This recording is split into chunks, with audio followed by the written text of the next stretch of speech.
It's a very relatable experience waiting at the bus stop and knowing that nobody's quite coming. But this week on Friday Night Lights, our drivers will get to be the bus. Welcome to our next road course race. It's Watkins Glen here for the Friday Night Lights Series 4, the bus stop 200. Or should it be the inner loop 200? It's one of the two. Howie Borrows alongside Ron Mons here to bring you the action. It's going to happen on the drop of the green. You can change your lane after the final turn. Away we go. And I'm not going to try and give you a boogity because I wouldn't be able to deliver, but we go green here at Watkins Glen. Don't worry about it, Howie. I got it. Coming out of the final corner, reach down, pull them belts tight one more time through the restart zone. Biggity. Let's go racing from Watkins Glen, boys.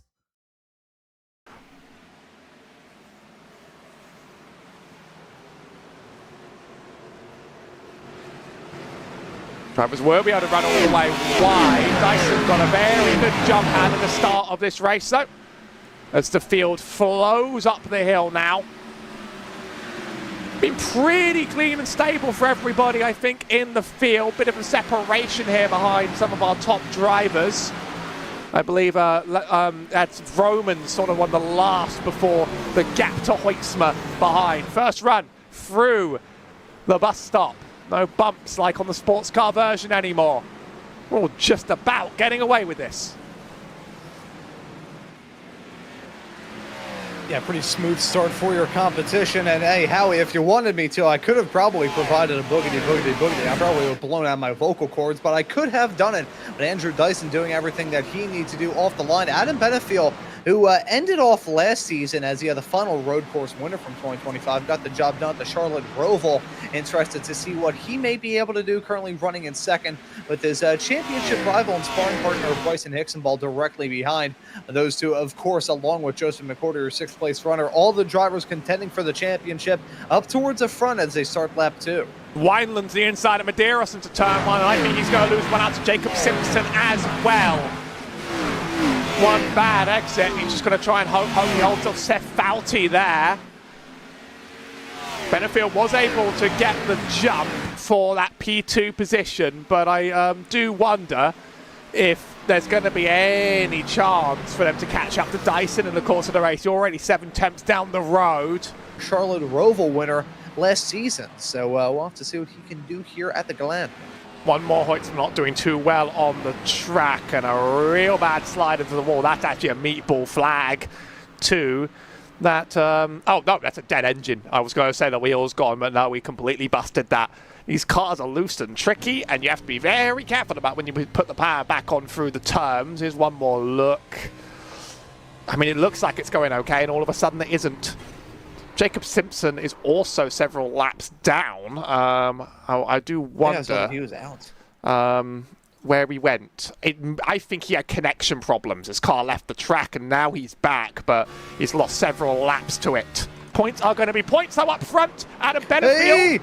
Adam Benefiel slides. He manages to keep the car together. Almost a bad wreck, but he just completely lost that in every single place in the way as well. And let's take a look at here. You can see heading as well through the second to last turn. Maybe already a little bit wiggly through there, but it was this where things went wrong. I think that was just a sour downshift. I think he overslowed that rear axle. Very lucky that he didn't get clobbered by the likes of Bryce Reiner and Blake Kluot there. That could have very easily ended in a multi-car crash. As there you can see the ass end of the car already out, heading through the second to last turn. And then, yeah, that again, that just looks so sour. Either a rear lock on the brakes or an overslow with the rear axle as he went down the gears. I heard a gear shift right before that. That's what caused that one. It was a sort of catch it on the tachometer. Very good save to keep it on the track, though. Those tyres are going to be overheated for a long time. He's all the way back in P8, but what's most important is he has absolutely no damage. Just has and he'll be able to fix those tyres when we hit our stage braking times.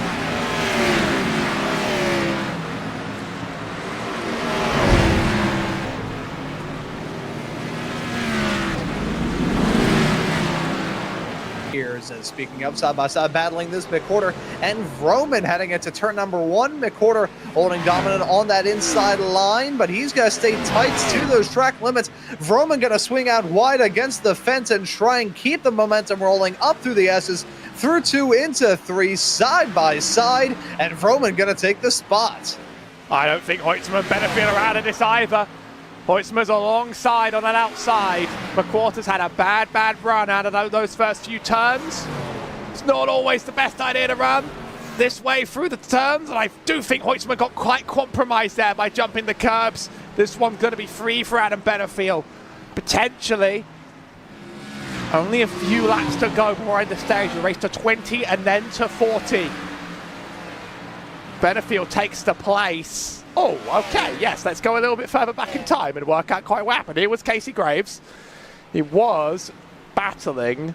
That has to be Wineland up ahead. Eventually you get good at recognising the car paints. And same place as Dave Hoytsma. Now, and then that's a really unfortunate angle to sort of get stuck in the wall, because you almost thought he was going to get away with it. He's not too much damage on that thing, but that has compromised his run. Now down to 18th, was battling for 12th.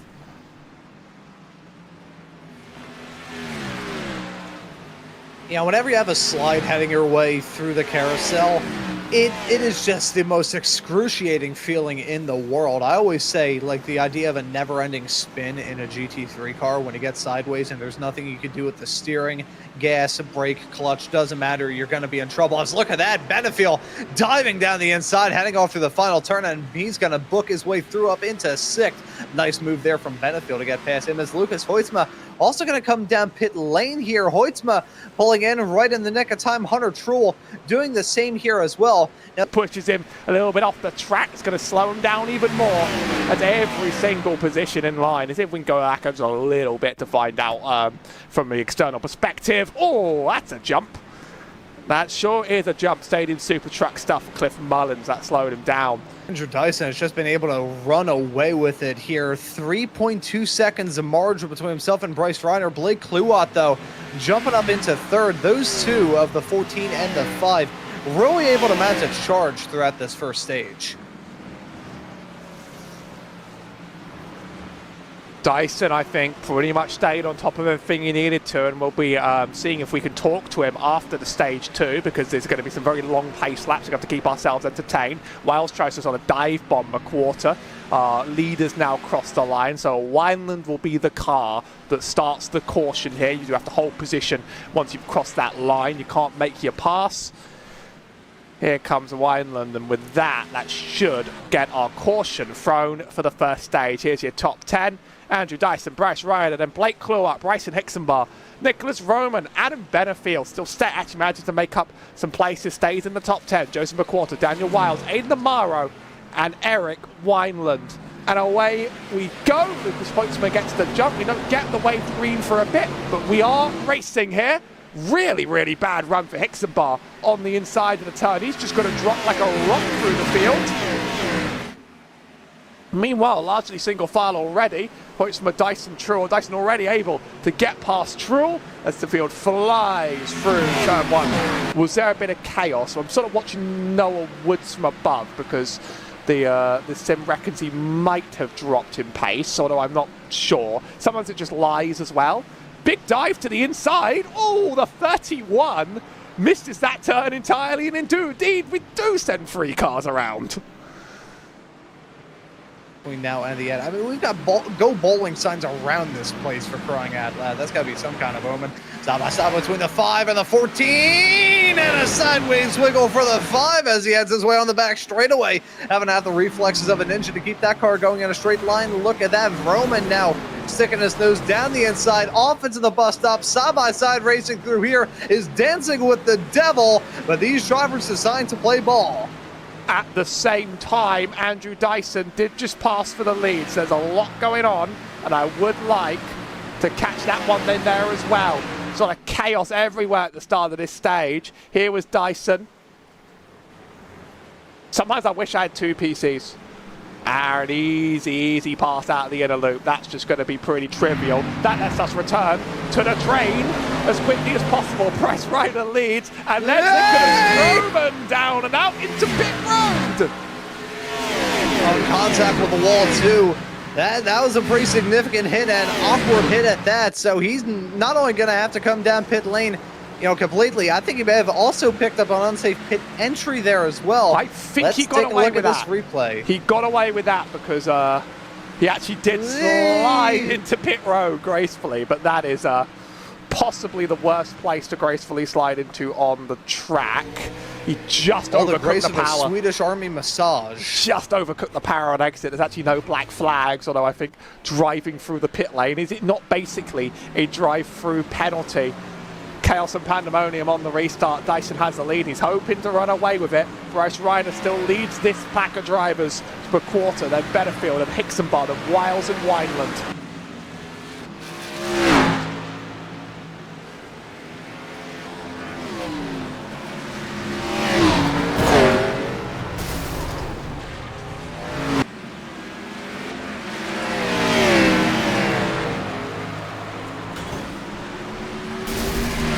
The greatest skill tests of tyre wear in all of NASCAR, and it's such a joy every time. And I want to be on the track myself for O'Reilly Cars at Dover. They'll be on the track next week before we head to Charlotte for not quite 600 miles, but that'll be your Saturday night joy. Here's Bryce Reiner to the inside of Hunter Truex. Now Aston Villa rejoin in time. They're not done. Reiner does stay out ahead. And here's Betterfield on the quarter. Sends it up the inside, trying to beat out his old sparring partner. Just 2 cars back in the green.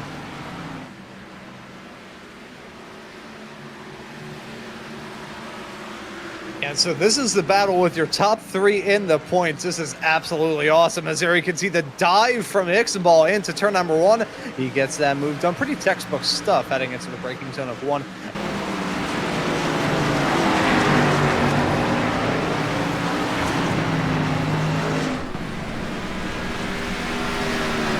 It's slowly getting reeled in. We still have about 5, 6. Oh, no! That's Hicksenball. Huge slap into the wall. Make that a tank slapper. That's going to wreck that car.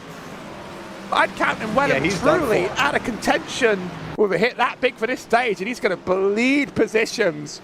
This carousel has been the most brutal I've ever seen it on a league.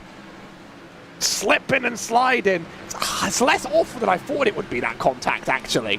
He's certainly not meatballed by it, by the way. I thought maybe he would have taken a shot to the wheel, but actually he sort of evened that one out pretty nicely. There's one, there's the other. It's softer than I thought. Ooh, he actually is hanging on to 9th right now.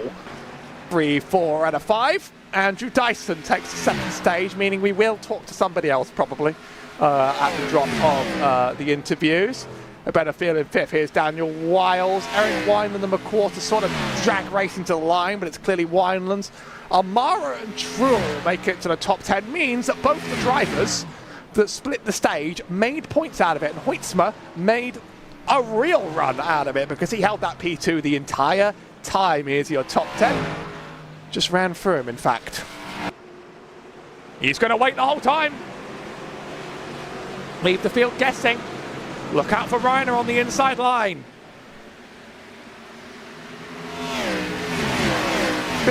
Big field run into turn 1 as ever. Dyson's got the good jump away. Here's Reiner to the inside. Takes a slower line. Betterfield may even be able to take advantage. Actually, they clears Blake Kluwer on the way back up the hill. Further back, a little bit of carnage. Lacks Matthew Boston Wheeler around. We'll review that one in a second, but we've got a big first lap to run through, and Blake Kluwer wants to make the move for P3. An outside line might not help him, though. Doesn't quite get alongside, backs out of it. Yeah, some discretion being applied there in that bit of side-by-side battling down the backstretch into the bus stop. We've talked about it at length in this show, but words cannot describe how sketchy it is to go side-by-side through there. The one benefit that these cars have is that if there is contact, it's just going to be bent fenders. It's not going to be a driver getting sent up into low Earth orbit as if open wheelers were running around here. Now side-by-side battle. That's the 01 of Casey Graves and the 8 of Nicholas Vroman. They're side-by-side heading through the second to last turn. That's going to be Vroman jumping his way up into lucky spot P13. Now Casey Graves feeling some pressure from Kyle Amon as well. 4/10 the margin as they head their way down the start-finish stretch. Vroman actually entering the turn. And And he just loses it by himself. Rest of the field dodges it. And not quite the Max Verstappen loop, but I appreciate the spirit. Slow on his best, and these are fresh tyres. So Hoytsma might have more to lose here now throughout the course of the run. Blake Kluart's going to be next to challenge. And then Adam Benefield is still in this race. Still very much wants you to know he's in this race, and is now has huge point gains to make over his biggest rival on the field. Oh, and there's our yellow. As previously mentioned, it's unlikely that's to do with any incident. We do have them randomly called. Up to 2 in the race. That's number 1. That's our field reset. Probably not time for a pit stop. Here is an incident that happened, though, that we couldn't get to. Because you don't get to escape my ire. It's Seth Fouty. This is not the cause of caution, but it happened. And about a lap before the caution, actually. So, and being like that, jump over the curb, and that's the other spot. People are losing it just a little bit too much. I don't think it's pit stop time for any driver, so we might just have a bit of a pacing period out here today. Not that far into our final stage. Yeah, so just a little bit of time to relax, bunch up the field once more, but yeah, so RN Jesus decided that it was time for another yellow. Obviously up to 2 more on the road. Going to be a reset. I don't think that reset's going to affect Dyson all too much. I feel like he's pretty much checked out now. Bryce Rayner, though, he could be under attack from Lucas Hoytsma, because Hoytsma's had a bit of a struggle on this second stage, but now he's going to get another chance to make the shot for it. Adam Benefield's been consistently running, but now hasn't really been making up places this race. And we haven't talked too much about Nicholas Roman, because he sort of dropped out of the top near the start of the race, and he's now just been sitting in sort of midfield purgatory ever since.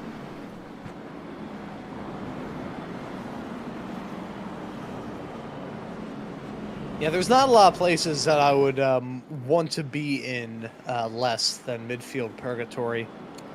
DMV, I think that's probably up there on the list. Going back to my middle school, yeah, that was pretty bad. My middle school, I think, was the single dustiest place on the whole earth.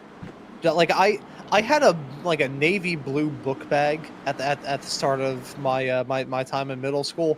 By the time I got out of there, when I graduated in 2019, it was like a grayish beige. It looked like the inside of like an abandoned like J.C. Penney. We are making our pit stops. If drivers can make it to the end, then they can make it to the end. Here comes the field. I guess fuel isn't really the limiting factor, but now we're going to be running 30 on the tyres rather than 20. It's going to be a bit of a tyre game by the end of this race, I imagine. And you can't count on the second caution to really fall your way, so that's the call they've made. In comes the field. If it were me, Howie, I'll be honest, I would have maybe risked it for the biscuit. Or Triscuit if I am feeling the low-calorie option. Nicholas Roman. Oh, there we go. You want to talk about a risk? 3 wide out of the pit road, of course, as well. Then there's Paul Hexenbar still just trying to repair. Don't take me out, coach! I can still race! I'll keep it in mind. Roman to the restart. Away he goes. Bryce Ryder's actually gotten fairly alongside Dyson here, but the gap behind has been substantial, and Hoytsma's dropped even more in response. Here comes your field flying through. Mostly clean now up the road.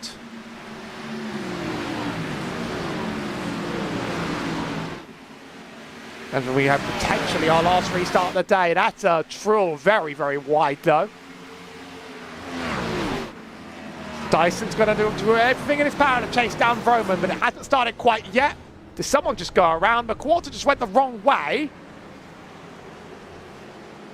And Daniel Wiles just complained at the same time. So, 2 things at once. Let's take a little look at McQuarter's run here. I think he might have just stuffed this bad. Ooh, that's off the. That is off Wiles, isn't it? So there's Wiles behind.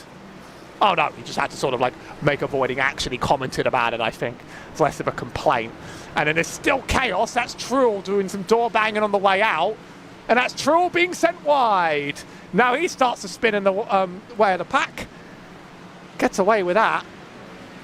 But now he's been dropped all the way as well.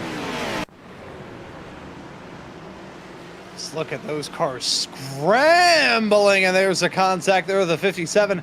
That's Cameron Stone sending Hunter Truel around. I was off through the carousel, thankfully, for the 71. Doesn't look like he got clobbered again, although you can see a couple of dents on that car. Pretty much that's the field's... Just had to ask, you know. Just had to ask the question. Andrew Dyson's still on the chase. But he's being patient. Oh, he said he was being patient. He's going for it now. To the inside. Has some good clearance here. Don't think he had a tremendous run, but it might just be good enough. In fact, to get the clear done out of the turn. Now, how many more places is Roman going to be able to hold on to? Because Ryan is going to want to play the same game now that he knows it's very possible. Yeah, I guess a harmonica was a good omen for Andrew Dyson to jump his way up into that race lead. Now Roman still feeling pressure from behind. Now it's just coming from the number 5 machine of Bryce Reiner. 1-4 car chase here. The one up further front actually has diffused just a bit. And it's Benefield. Now Amons is next of rival. And make another yellow. That'll be our second and last. Might mix up the strategies a fair bit.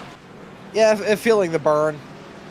Here's Seth Fouty, already struggled on this turn once already. Oh, and Truel is in the worst place at the worst time there for that one. Now Not even like a falling anvil at that point. That's just basically a falling bomb. Let's see. That's such a shame for Truel. Just put together a good night, too. I want to commend the pace that he showed earlier. It wasn't race-winning speed, but it was still good point stay speed. And he's going to do it early this time.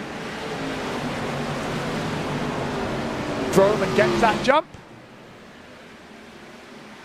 Reiner's with him. Kluart left out a bit further behind. Here comes the fly into turn 1. Reiner wants to play straight away.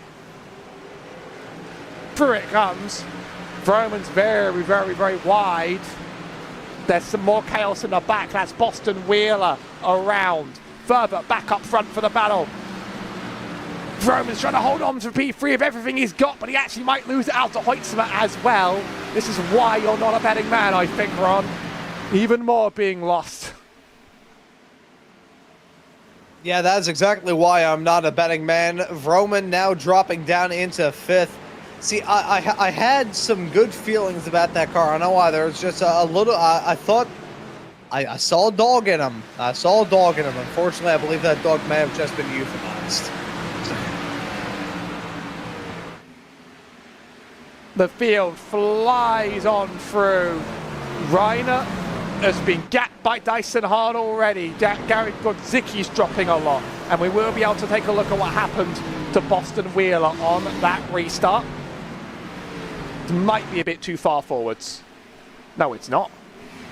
Here's Matthew Boston. He's been in a few spins today, but that 20 to the inside is going to be the cause of it this time. Really, just that Devin Medeiros just not really alongside on corner entry. Still makes, turning the other car in front of him. Here's problem, unfortunately. So another backwards trip. Jared Godzicki's been black flagged. He's hit the incident limit. Let's see if we can catch what the inciting incident was. It's quite a high incident limit here on the road course. Around 21x, I believe, to get the drive through. This might just be a grass touch. There's Hickson Bar on the inside, who is moving faster again. Phantom 4x? Maybe a Phantom 4x. Yeah, brutal indeed for a championship battle that has been pretty much dominated by those 3 men so far this season. They have had their fair share of setbacks. Texas. That's going to add in another one. Amaro clips that inside curb through turn number 1 as he gets clobbered. Bang! That right there was Devin Medeiros piling into the side of the 73. Got to load up the replay. There you can see it hang down to turn number 1. Amaro tried to make something work, was already wiggling as he headed his way into the braking zone. Clipped that inside curb. There's the contact. Sends McWhorter around, and that was a sledgehammer shot to the front wheel. Oh, Mason Lowry is not in a good place, and something horrible just happened ahead. So we'll wind back the clock and we'll take a look here, starting with Lowry, and then whatever just happened to Cliff Mullins. So that's a horrible, horrible curb jump from Lowry. I don't think he causes this next incident. But Mullins, oh, Felty just spins in the middle of the road, and Mullins gets absolutely clobbered.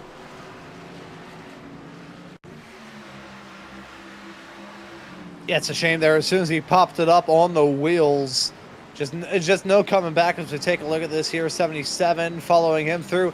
There was that little bunny hop there. Oh, and gets T-boned immediately. Yeah, this would be win number 2 for him, so he'd already equal tally from last season. I'm only going to say I'm not sure on those numbers, and I hate to put you on the spot. Is because my standings graphic shows a win for Andrew Dyson this season. Unless that was Talladega and I'm being stupid. See, I was saying Talladega last season as his last win before Coda earlier on this campaign. Cota was some... Yeah, I just missed the thing about Cota. Here comes Clouart to the outside. I missed the important part where you said he won at Cota this year. Clouart to the outside, by the way. Stupid, it's my fault. He's got pace. He's going to get that pass done. 2 to go.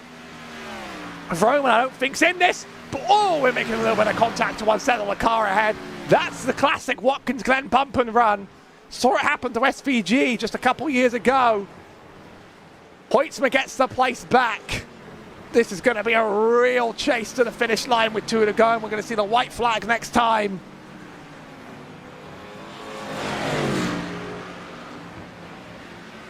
Well, as you can see, Blake Clouart at the back end of that race car trying to swap ends on him. Had to have the reflexes of a ninja to keep that car going in a straight line. He holds on to it for now, but Hoytsma still right up in front of him. Gonna try and get a move done, but not a lot of opportunities left to go as that checkered flag nears ever closer. Final lap, final chance for Blake Clouart. Almost had it at the end of that first lap, but he did not quite. Maybe a chance at shot number 1. He doesn't quite get in there for it. Now our last shot at the inner loop. This will be for the P3 position. There's no real podium in NASCAR, but the drivers like it anyway. The run isn't significant. So you'd really need to oversend it in order to cause any trouble and strife here. Can't do so. Blow through the carousel.